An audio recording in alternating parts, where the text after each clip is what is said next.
ئەو داهاتەی کە لە ساڵی ڕابردوو 2018 توانیتمان کۆی بکەینەوە وەری بگرین بە هەمووی 10 ملیار و 150 ملیۆن و 155,659 دینار بووە.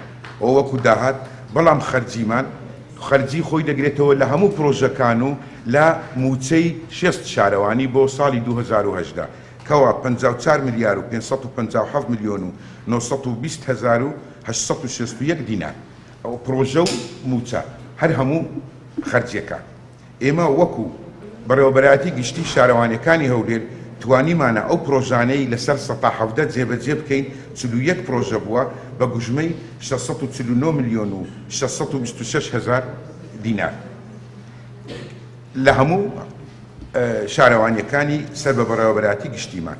و زۆریش پرۆژەمان نزیکەی 21 پرۆژە کە تەمویلی تایبەتی هەبووە. ئەو پرۆژانەی کە پێویست بووە دەکرێت دەبی جێبەجێ بکەین. توانیمانە تەمویلی ملیارە و 982 ملیۆن دینار وەربگرین بۆ جێبەجێکردنی 21 پرۆژە لە شوێنی جیاجیا لە سنووری شارەوانیمان. و ئەو پرۆژانەی لەسەر داهاتی مانگانەمان کە توانیمانە جێبەجێ بکەین کۆی پرۆژەکان 116 پرۆژەیە. ئەو پرۆژانە ناتوانین بنین پرۆژەی زۆر گەورە و استراتیژیە، لەبەرەوەی ئەو پرۆژانە زیاتر پێویستی بە هاوکاریکردن و خزمەتکردنی هاوڵاتیانمانە لە هەموو شارەوانیەکان.